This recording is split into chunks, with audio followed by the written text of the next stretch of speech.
Muito boa tarde a todos. Good afternoon. Welcome Ao FEBRABAN TECH, to FEBRABAN Tech 2025. Now we're going to address a very important topic, de negócio, o conceito de paralelas convergentes. the concept of converging parallels can refer to different concepts, among them the unification of workflows or elements for processes, or a more Inteligência artificial encompassing comprehension. AI can be used to bring up models and algorithms that converge to a better result.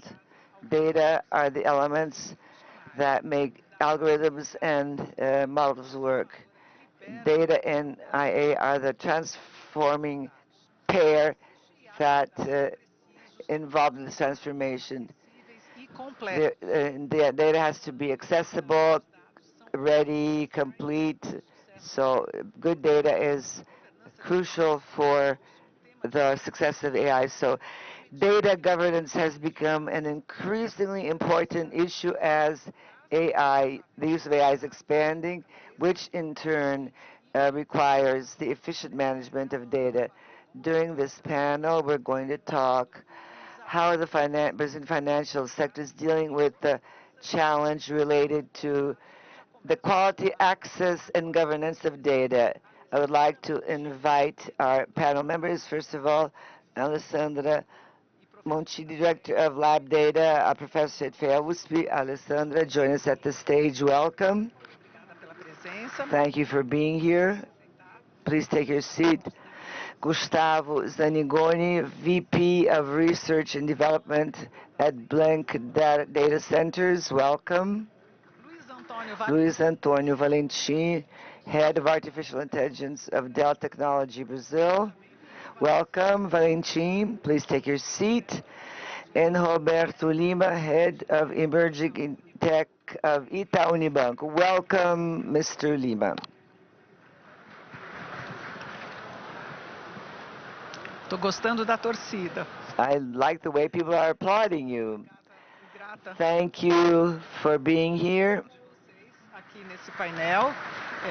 A gente tem ouvido cada vez mais que More and more we have heard that the true differential of successful companies using AI does not lie in the algorithm, lies in the data, and the power of data resides in the capacity of the companies to use this data to make sure that data is transformed into action. Alessandra, I'll start with you. How can we build up a data-driven culture? Thank you for the question, and thank you for this opportunity. A data-driven culture starts from top to bottom. I mean, the upper-level management has to be aligned, and they have to say yes. Starting now, I want to start making decisions based on data, and then the upper-level management has to preach the gospel because everybody within the company has to be aligned. Next step, we want to be a data-driven company. So, a huge database has to be generated, as well as a repository, all of which has to be based on info security. But everybody has the same vision. So let's bring data to meeting, let's bring data to each meeting. Let's encourage the use of data. Let's define clear objectives, empower everybody, and start with small projects. Let's take a look at the data, and perhaps you can use a Power BI to explore this data, and then we move on to small statistical models until we reach out to AI. Sometimes a problem or something goes wrong in a company, the CEO says, I want to implement the super AI. So small projects, step by step, are the right way to do so. And little by little, the employees will start trusting the system. And then the day will come when everybody will be using data, ranging from the kitchen staff all the way up to the CEO. Thank you, Alessandro. Gustavo, why is data privacy so crucial in the context of Gen AI, especially Gen AI? Good afternoon to those who are here with us today. This question Ela vai direto ao ponto. goes straight to the point of what I believe is an issue that's not being addressed as it should be addressed. When we talk about effective privacy, we had to have had this kind of privacy way before AI. We have to have the control over the information, and we have to make sure that that information will only be where we want it to be. It will only be accessed by the people that we want to access this data. So this is a very clear intersection with privacy and data protection. We have the laws in this respect in Brazil, in Europe, and the whole world. But when we think of an AI scenario, which is the current situation nowadays, this issue goes up a level, because to use information together with AI means we have to work with this information at various levels. We work at a level which is the development of AI models, and then to be able to develop a system that uses AI to this end, I need the data, because when I use AI, then what we do basically is teach the computer program to work based on the examples that we have. So, and these examples come from our data. However, there's something extra. With Gen AI, in the past, the people did not train their own model. Training an AI model is something academic. Some companies only did that at that time. Nowadays, with Gen AI, we have another issue as follows. In addition to data necessary to train our model, to train our AI, we are placing information, general information, so that these Gen AI models can have access to this information and provide us with contextualized answers based on such information. A lot of people say, I'm going to train AI about my data, but what you're doing is you're placing tons of documents, many of them business relevant documents, at the disposal of an AI system. So the governance of all this is much more complicated. In the past, I had to have governance when I developed my model, and then to use the model, that was another scenario. Nowadays, it's different. To use all of this, I am accessing data. That is important because of privacy, or because this is data, this is confidential data. So the information that I collect in the course of the years is the information that will make it differ me from my competitors. So I have to be very careful about this. Last week, the U.S. government asked to have availability for a number of data that is being stored with AI. So everybody who's talking to AI asks access to get access to the information. So you have the Cloud Act, which guides, which obliges these companies to deliver this information. So we have to think very carefully when we use AI, and if we actually have this privacy, or if there's no privacy whatsoever.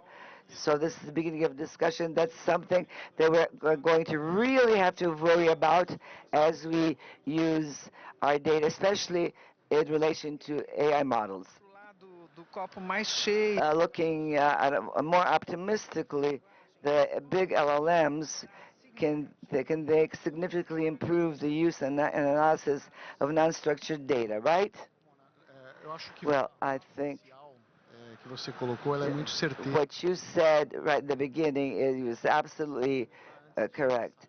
So I would like to compliment what you said in the beginning by saying the following: to make an IA project a product has less to do with technology, and is totally related to trust. So for you to build up bases that the company trusts, it has to be based on the issue of governance. When you think of a company that works in more than 100 countries, this generates vast diversity of data. And so we have all kinds of flavors in terms of data. To become stuck to data silos is very common at our organization. It's almost something natural. So there's a person who uses Teradata, someone else uses Cloudera, and so on. Databricks, my developers don't want to move away from these solutions, and therefore It's very easy to have proprietary data, which I do not know, and where there's no governance. So still on governance, the most important is to come loose from these strings. And when I think of technology, I will have the raw materials to build up a good AI project, and all of this is based on trust. And to think of data analysis, think of this process. Nowadays, we have methodologies that you can apply to the LLMs and allow the data development means to use this data. For example, Terra agent search, you can allow scientists to use naturally all this data and look for the information that this scientist wants. If you harmonize, if you broke the silo and made this information available, that makes sense to the organization. The data scientists spread out throughout the world and through the organizations and your corporations will have access to the same kind of data. And this generates trust for the company to build up its own algorithm. So feel that this is the way to build up good AI projects and make technology meet all our demands. So all of this is related 100% to trust and has a lot less to do with methodology. One is the complexity that LLMs bring to the issue of data to organizations. Thank you for your question. Thank you for being here. I wrote down some notes because I didn't want just a ready-to-made answer, but I wanted to leverage what I'm saying on the basis of my colleagues' answers. So talking about complexity, the first, from the point of view of Itaú, we created a data governance system and a data platform which is called Data Mesh, which is quite robust. This is something that allows us to deal with this daily complexity. So starting with a solid database, in terms of technologically speaking, but this is also related to the technology teams and the data teams that are part of this whole package. So this would be the first step to undo this knot, this complicated knot. So you pull the first thread and then you release yourself from this complexity. Another point is related to first start small, so work on small projects. But in terms of the financial industry, which is highly regulated, obviously nobody wants to start with a product that goes immediately into the market and take this risk. So it's natural to see how the financial sector started to experiment a lot, but more than experimenting, it's the data centers implementing everything in-house. We have more than 500 use cases of products for which we use data. A little over 100 of these use cases A grande parte desses produtos are using a good part of these products, and these are in-company products, so in-house products. rapidamente a gente consegue escalar e dar After experimenting all these products, then we can scale them up and then provide them with operational efficiency for any department of the bank. Once this process is included, começar a lançar then we are os produtos no able to mercado. take the products to the market. Então, esses produtos no mercado, que recentemente a gente lançou o Inteligência Itaú. Semana passada a gente lançou o primeiro assistente. A gente conhece talvez um dos primeiros ou o primeiro assistente de conversacional de recomendação de investimento, né? Tudo usando IA generativa. Então quando a gente But to get to this stage, it seemed very fast, but it was a long journey. Camadas que a gente vai conseguir. So we have to, remove the layers piece by piece before we scale everything up. E a gente não pode ter uma aposta única, então por isso dos we cannot place our chips on only one que a gente product. acaba As I said, we work on the basis of more than 500 use cases before we muito do valorosa. before taking the product to the market. Obviously there are products that you can scale up faster, others not as fast. But, colocar no ar. we have to Obrigada. dos desafios, né, dos grandes modelos de linguagem é o gerenciamento dos dados não estruturados, inerentemente complexos e variados.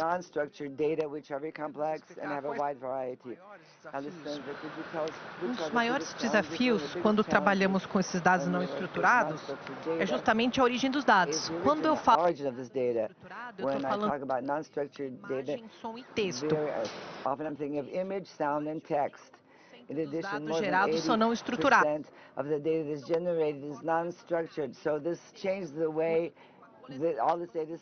Específicos para poder coletar a informação. Então, desafio de gerenciamento, tamanho.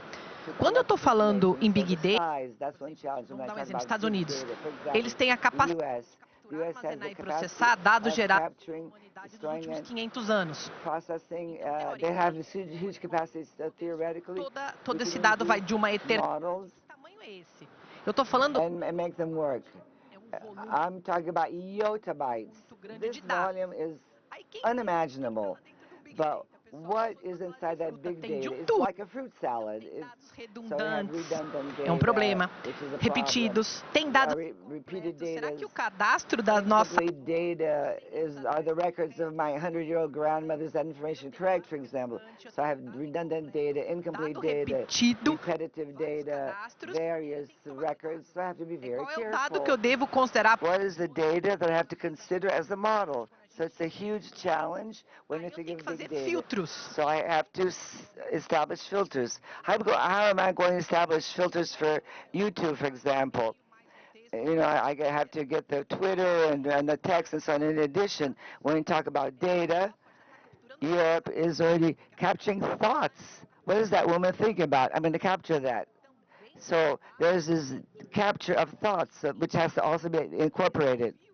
Super pesquisador. Você tem que ter aí super profissional para poder super researcher, a professional to try and understand all this vast information, because we have one expert here and there on images and text, but the big challenge for the future is to extract value from this huge amount of information that is in your laptop and in your mind. So this is the challenge for the future.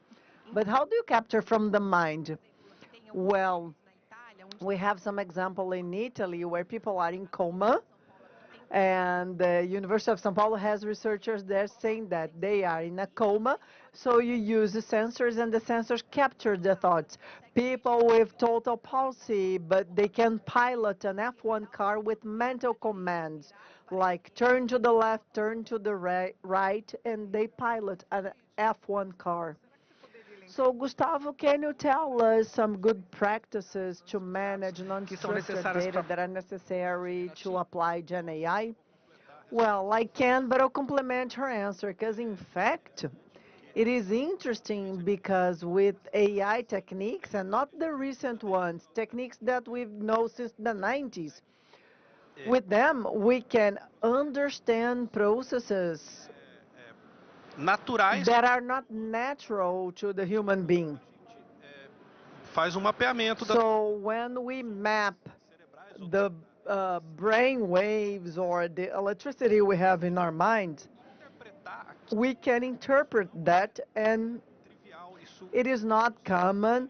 If a human being look at the information, they won't know how to interpret. But with AI, and this is not Gen AI or ChatGPT, but with the traditional one, you can give a meaning to that, which is interesting. Now, going back to our problems of governance, daí a gente tem o lado de cá. We then have the other side. I mean, we have the USA with the long-lasting data, and we have a company that is getting an API from an LLM provider and getting their driver with the information of the company so that they can deal with the data. Many companies are doing that, and it helps on the onboarding process of helping less experienced people. So instead of them asking their coordinator, there is an assistant to help them.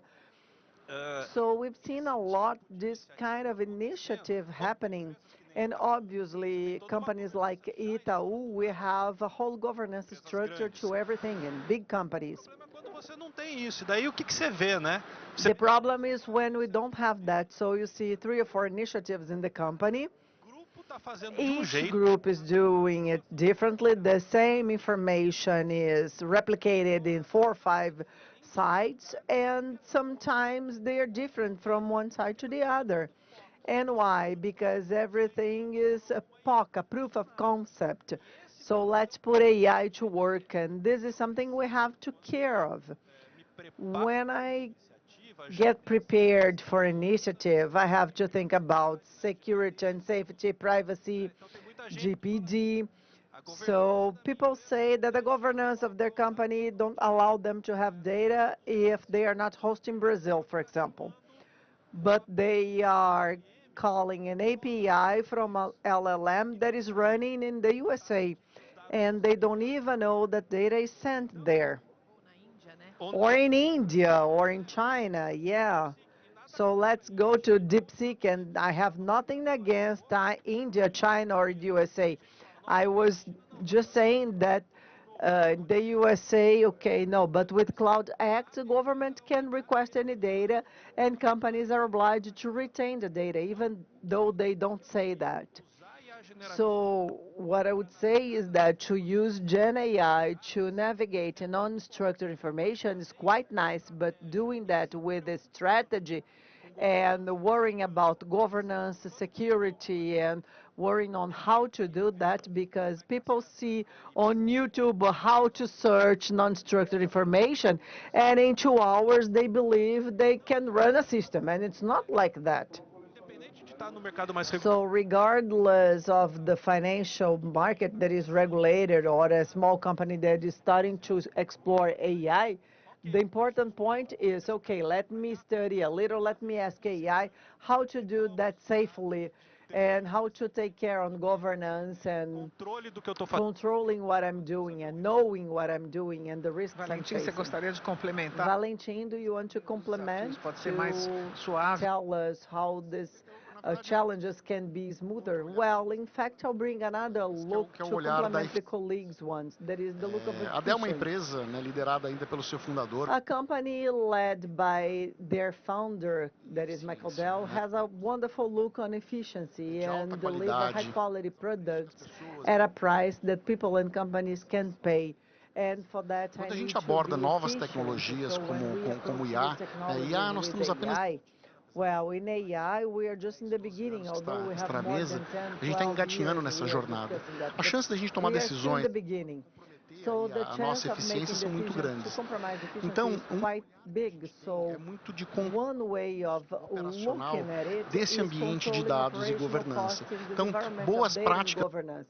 So Além good dos governance eu practices, falei muito de despite the confiança na aspects fala of anterior, security, tem and I também talked esse about aspecto de trust as controle de well, custos. it also has Né? this aspect Então, of você conseguir controlling gerenciar costs. isso de forma So being able to manage inteligente, that você vai wisely will address problems in a quando eu more digo mais natural natural, way. And when você I say libera more mais natural, capacidade means financeira releasing more financial capacity to invest in more power of processing or more computing ability. So the balance between data management and data governance and processing AI is something to be thought and how to think about it.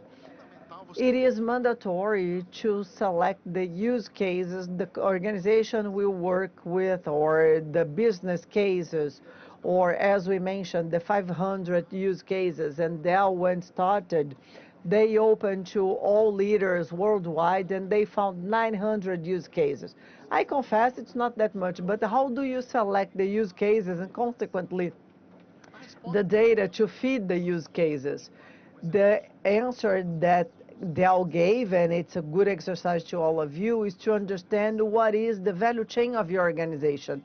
In Dell, it is producing technology, selling technology, delivering, so we have a supply chain for that, and then serving the client using the technology. Obviously, I have all the safeguard for that, but I have a core business with good products and efficiently, and my team has to sell worldwide the same way. I have to domain my supply chain in the supply and in the delivery, and doing that efficiently, and basically have a good experience to the client who purchased the equipment or search for support. So everything has to be together, and identifying big business problems of the company, selecting the systems and databases, participating on the process, having small and efficient governance, analyzing security, and oversees the risks that you have with other legislations you are set forth, and then embrace the journey, whether experimental or productive. Okay, perfect. Now a question to you, Frossar. But first, I would like to give some data of the FEBRABAN survey of 2025, showing that a little more than 3 out of 10 participating banks have a formal strategy documented on Gen AI, but only half defined the security guidelines, an area that is important in security in the companies is responsible AI. Accepting a new level is part of the process to capture the expected benefits, and how it deals with the regulatory duties of data governance. Falar sobre Well, I'll talk about responsible AI. That is something I love. So maybe we need a new panel only for that.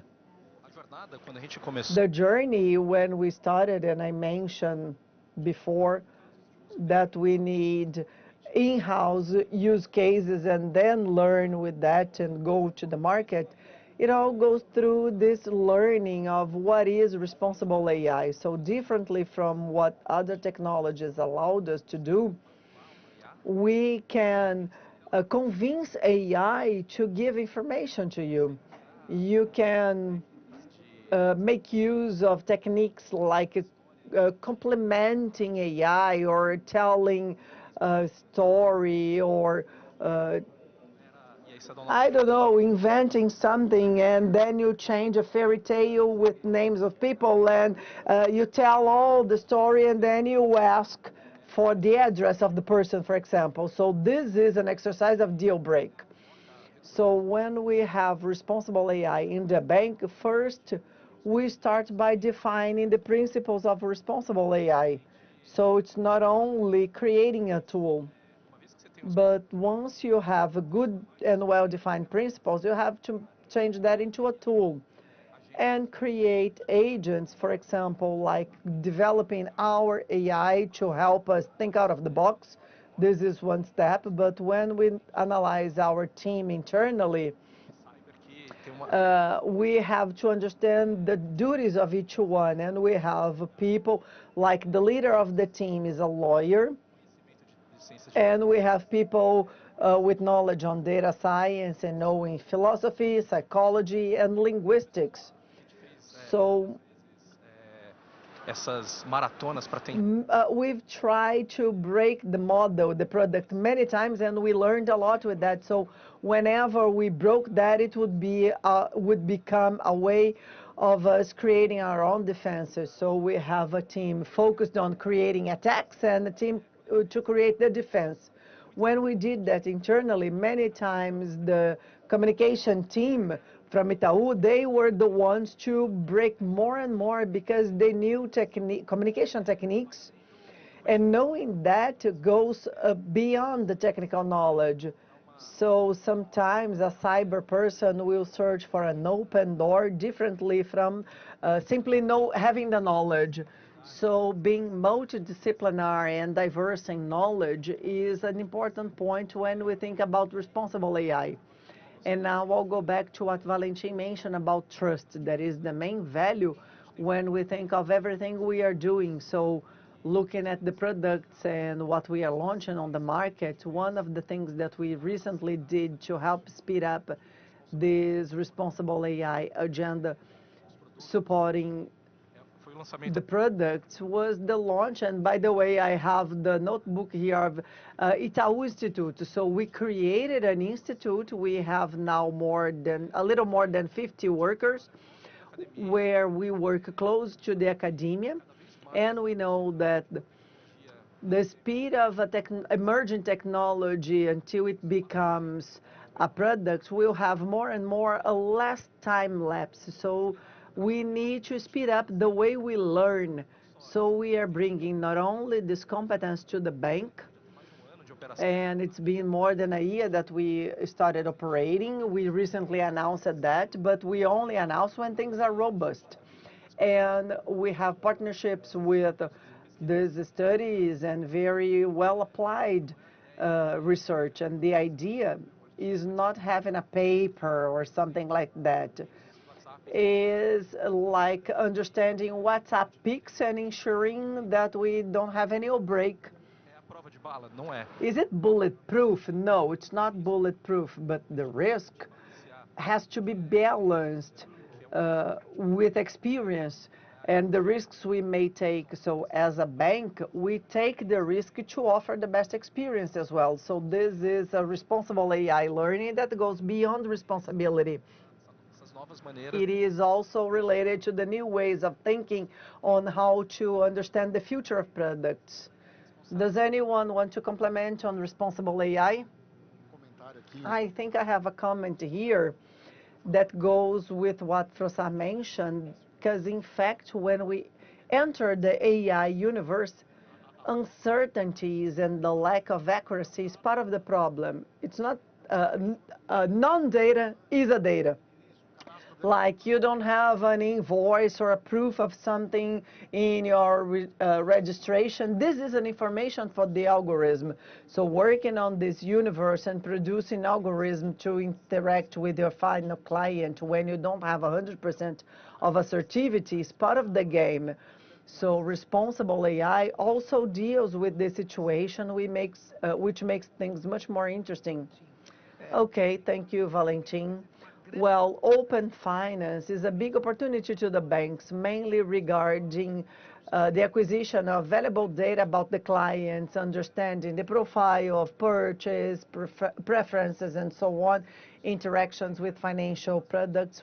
And as they integrate this with the AI and Gen AI structures, bank can create more personalized approaches, offering products and services that are highly customized, dealing precisely with the needs and wills of the clients. What are the aspects of data governance that are mandatory to ensure the good use of data? Gustavo, please, I'd like to start with you. Well, this is a scenario that has to be understood carefully. First, because we need to understand that open finance talks individually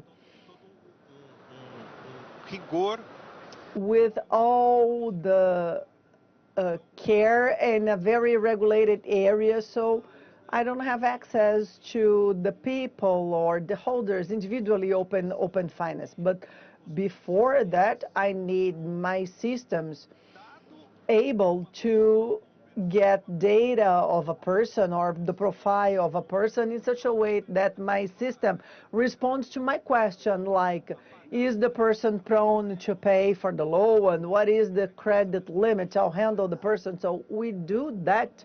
We've been doing that for a long time with other techniques that also involve AI.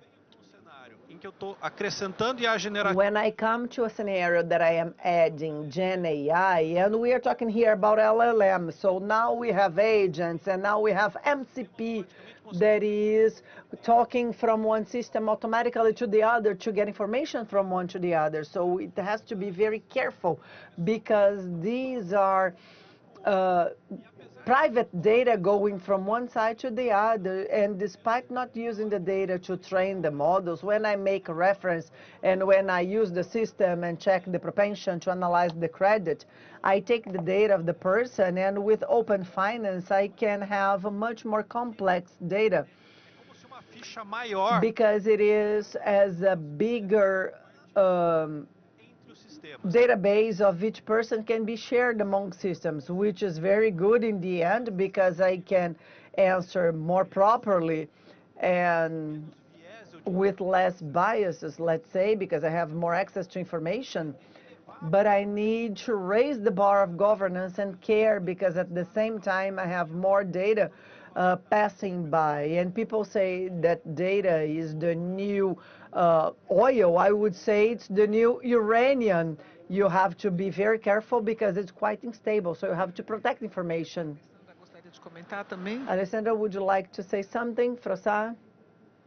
Gostaria sim. Yeah, I'd like to comment, and I even have a question. I don't know, let's see if people are awake in the audience, because I'd like to know if you could raise your hand if you have asked that question from ChatGPT, Gemini, Copilot, and saying, tell me something I don't know about myself. Tell me what you know about myself. Have you asked this question? Agora, levanta a mão. Sobre no, but given the name, no, given the name, talk about Gustavo Zaniborg. And then another question. When you ask the question, who got scared? Bom, então acho que esse é pouco. So that's a little of the idea. And maybe now more people will ask questions. So when we think about hyper-personalization, it starts with that is available today. So if there were in the past ways to do that with browsers, searchers, apps, the voice assistants that would capture a lot of our preferences on data points, now we are using this chatbot to say, give me an advice on this contract, so they know you are buying a motorcycle, for example.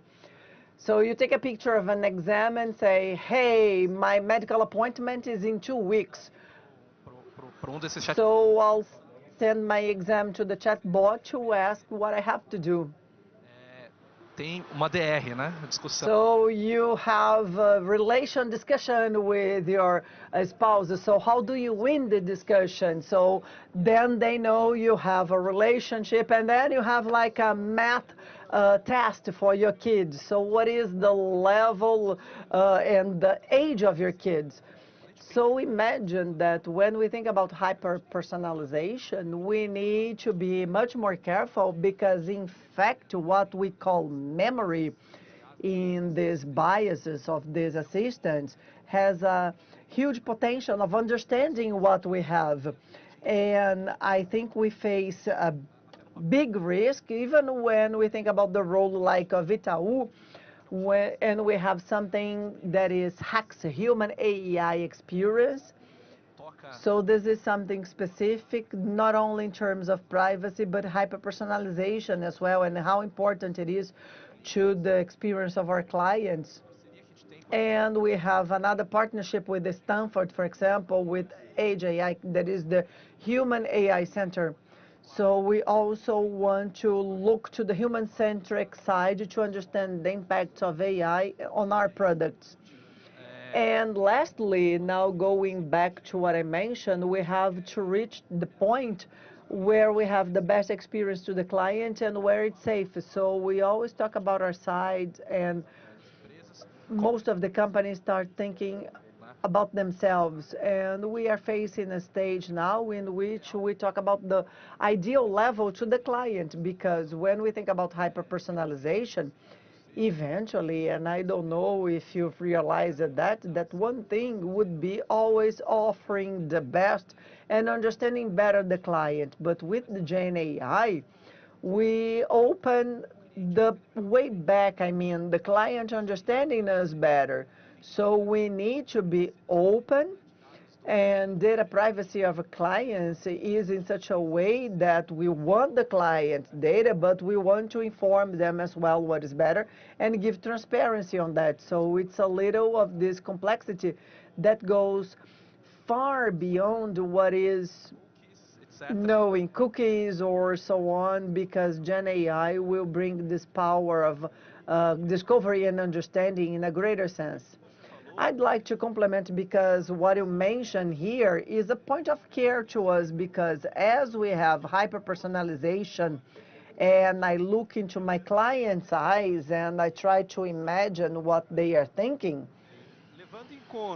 taking into account what Valentin mentioned, that the systems are unpredictable because they are not deterministic systems. They are based, I mean, they make mistakes in the limit, and they make considerably a lot of mistakes. And then we have the idea of responsible AI, and I have to be careful because when I hyper-personalize and I make a mistake, I also may cause a problem to that individual that is hyper-personalized. So this is a point of care that in my in Frostad's speech I have to understand, because I have to be careful to look at it responsibly to what the system will do. And I could never forget that I have some unpredictability. Like AI has never told who I am properly. Maybe statistically I'm not relevant, but there's always something here and there that is not correct. So we have to be careful, because when we hyper-personalize, we are talking directly to that person. So there is a human in the loop, and we have to be careful with that as well. Oi, Mona, queria colaborar pouquinho. Yeah, I'd just like to say something on this part of open finance. Going with my colleague on Itaú, because people ask me, Professor, what is the impact of me releasing my data to the model? Will it help me or disturb me? What is the impact of this information on the model? Because it's not clear to me when I authorize what I am authorizing. So the consent must be clear, because not everyone understands you just like is. In the pyramid, the amount of low-income people is quite high to understand algorithms and statistics and so on. So that's it. I'll click, and what is the impact to the consumer? In fact, what is the impact? What will affect the credit model, or will it help the bank will help me invest my money properly? Will it organize my financial life? So what will happen, and the impact should be more clear, and it can change every week, because every week we change modeling strategies and algorithms. So it's a big pain, and I would like to search for consent. So this is another point. So how in a few clicks I have this consent. I can add on to what you just said as well about open finance. This is a great opportunity for the segment. We're saying that data is the oil, it's the uranium, and so on. Yes, it brings a lot of value, but I believe that this permission of the person who owns the data, this person offers his or her data to the bank, it is a relationship where there's a partnership. It's an exchange. When I choose a human whom I offer a product to, I have an expectation of the organization. I want to improve my client's financial life. I don't want the companies to sell me a product. I don't want the company to know all about myself, and just because it wants to sell me a product. You know, I can think to myself, I need a credit line, for example, to buy real estate. And whatever. So that's not what this is all about when I offer my data. But when you look at the generic models, such as ChatGPT, we are asking a question about ourselves. No, doesn't matter what the quantity of data they have about us. They have my data, my protected data, my financial situation.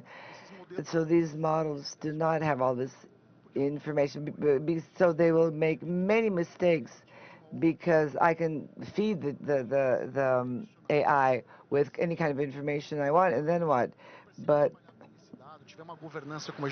if we have good governance, that can be assertive as regards what the client wants.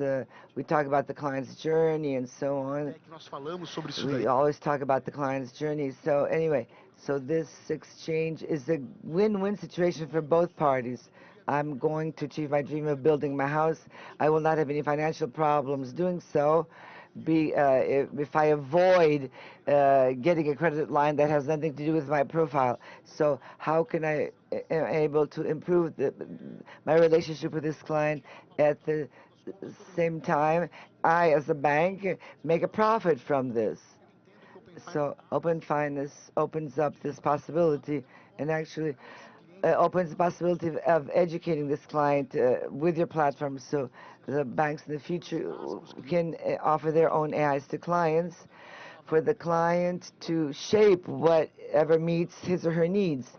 So the future of this relationship, it has a lot to do with building up this partnership with clients. And financial institutions benefit from this. They'll be at the forefront. You know, relationships with consumers are difficult. Anybody who improves its relationship with customers will be at the forefront. So we are coming to the end of this panel discussion. We have a couple of minutes left over from one more question. Together with your final comments, we know that AI does not work without human support. Human beings will be AI might be the weakest link in this entire chain of information. So, what about this interaction with clients? Should that be a point of? This be a red flag for banks? Thinking of data governance. Well, I remember even before I joined Itaú, I remember a company that Itaú had. A person would go out in the streets with his or her taxpayer's number, and the person would say, "Oh, this is my taxpayer's numbers. How do you know about this?" So anyway, this is a whole campaign around privacy. This, of course, was related to data privacy. That was the message. And this is what Alessandra commented on. You will have low-income clients. You will have tech clients that are more tech savvy. So knowing how to reach out to these clients is something very important. But the only way to do so is to take an attitude, take a side. We have to be very transparent in terms of what kind of impact that the data can cause, whether for something good or for something bad. But another issue is how we'll be able to show the benefits. So there's data privacy on one hand. You know, people might associate this with hackers and hacking attacks and so on. But if you provide this kind of data, the question is, might I be able to help you, client? So besides offering a product, perhaps I can help you even more if I know more about you, and to allow you to enable you to make your dream come true. So this can be used for education, communication, transparency, the capacity building of employees. Should that be a concern? I think it's absolutely crucial, because once the professor commented on this, the client profiles that come from different income levels, that come from different regions of the country, so the way these different people relate to technology is different. We might design an app thinking of the average Brazilian, this average Brazilian using this app in his mobile phone. So this type of client will give us the kind of response that we expect. But what about responses that we don't expect that come from other clients? So all of this information can help train not only our clients, but also our employees. You know, we use information to such a great extent to gain knowledge, to learn something, and so on. So we're always learning. Now we have to use the bank's platform to just allow the client to understand what is the difference between different pension fund systems. You know, sometimes the bank comes up with all these bullet points that very often clients don't understand. It's very dry financial sector language. So you think of a bank like Itaú, you're talking about millions of clients. You know, clients that have accounts with the bank. So this entire population, which is so diverse. So AI can be a great tool to teach Brazilians to have financial discipline, to help Brazilians achieve their dreams. And my final comment is, we are talking about a technology that is trained that was trained mostly in the United States and other places. But at that time has come to think about training models with Brazilian data, with our specificities, with our differences, and to have this view of data sovereignty as regards our projects and the products that we offer to our clients. Gustavo, your final comments? Esqueci de contar da Open Finance. About Open Finance. Encontrei a faxineira do prédio. I was going downstairs in my building and I ran across the cleaning woman and she said, I need your help. My son says, be careful with Banco Itaú. And this woman said, look, Open Finance. You know, do you think I don't study English? Open is to open up. You have to click here and get rid of my money. And I told her, no. That doesn't mean opening up your money to the bank. No. Don't you have a savings account there? But don't you have some money saved up? When Itaú starts to begin understand more about your life, don't you want to buy a house and get the credit line for real estate? Okay, the bank will open up a credit line. So Open Finance means to open up opportunities for you. And the woman said, oh, I was so astonished because I thought I was going to click on Open Finance and Ita would grab my money. So that's all about financial education. But education is the way to do so. So we have to have this army to tell people about vulnerabilities. So you know, if everybody knows about the vulnerabilities, then we have this huge army who knows all about the problems and all other related issues. You know, of course, a Trojan horse can come up or malware can come up, but if I have a huge amount of people who have heard the gospel, then we have this collaborative army that will help us prevent all this harm being done. And adding a bit more salt to this conversation, everybody's concerned, the example that you gave of the taxpayer's number on a T-shirt. No, people are worried about, you know, they're going to, but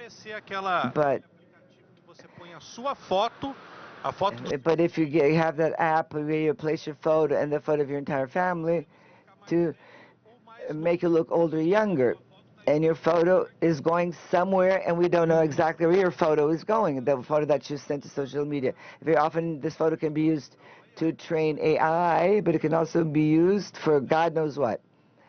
And so we have to understand this tool to use it better and to make sure that we are careful about using it.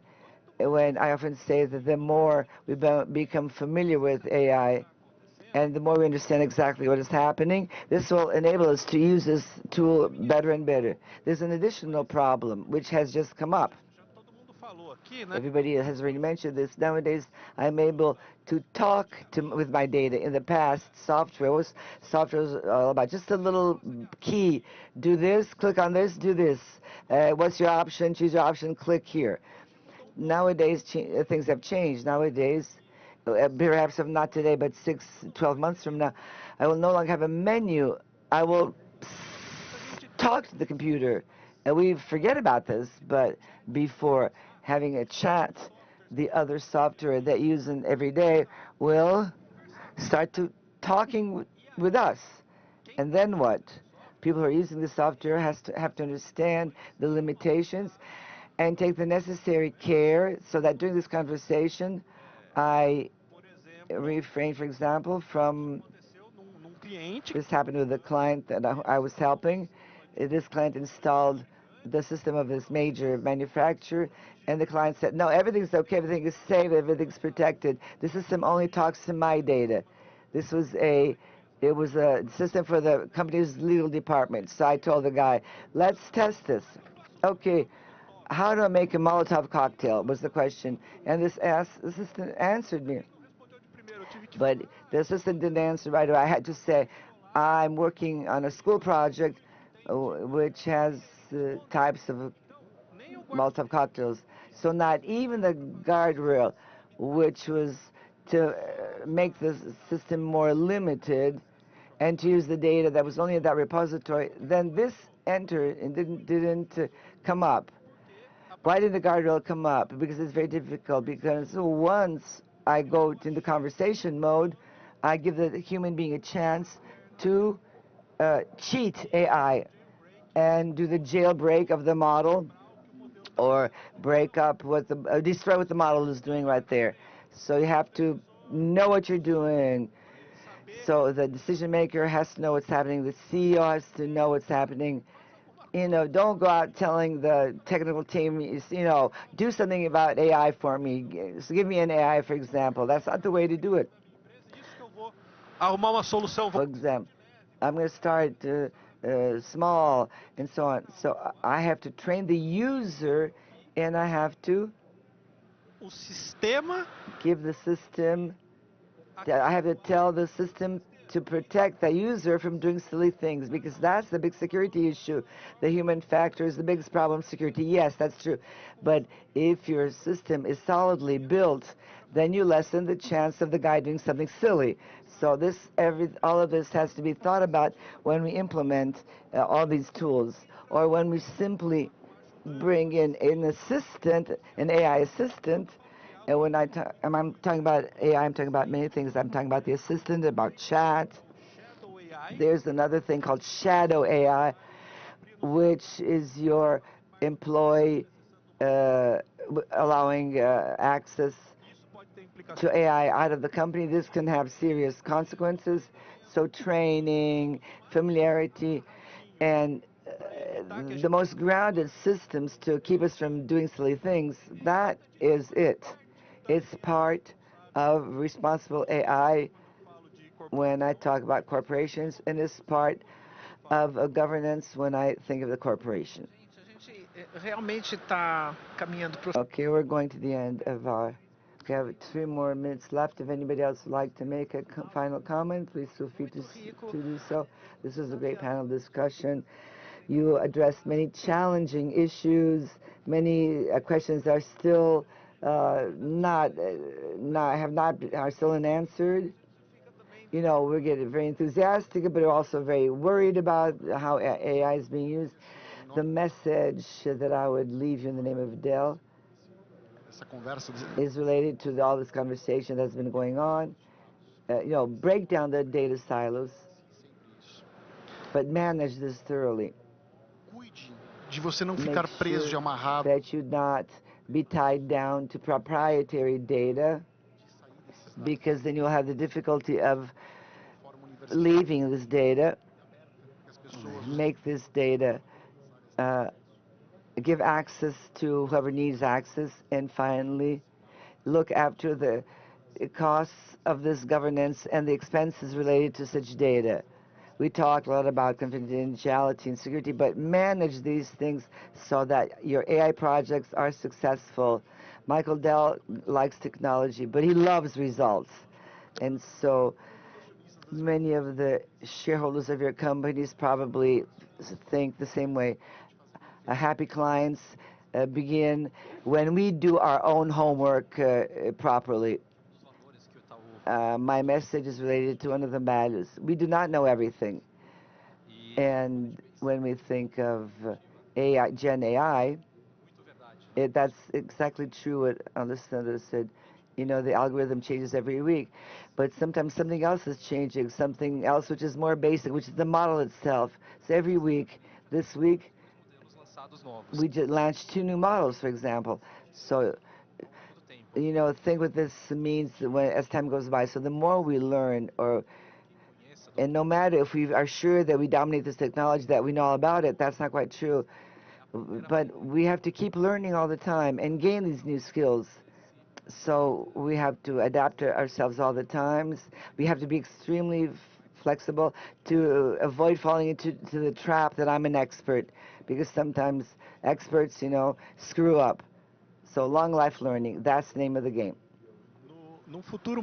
In a very near future, we will probably not ask ourselves which AI does this and which AI does that. In a little while, AI will be just like electric energy, not only because the world changed, but we only that energy is lacking. We only realize that electric power exists when there's a blackout, or when you have to pay your utility bill. but we just take electric power for granted. But any kind of model that has AI behind it, we're not going to be concerned whether there's EA or no EA in this model. The important fact is that the user using AI has to be happy, has to feel happy, but there are many people at their organization worrying about whether this system is working efficiently, safely, responsibly, and with effective privacy. So like I said, you talk about sovereignty, but we have to try to make Brazil take its place in this entire story, in this entire scenario. O profissional do futuro. The professional of the future will be the professional who will be able to work and work with AI. You have to, this future professional have to work with people and AI. So study all about this because things it's more frequently go wrong than turn out right. So the more you study, the better the more possibility you have of being an outstanding professional at your organization. So study. Thank you in the name of FEBRABAN for participating in this panel discussion. There was a lot of interesting information, a lot of interesting content, so thank you very much. I would also like to thank the audience, and thank you, those of you online. Thanks for your presence, and see you at the next panel.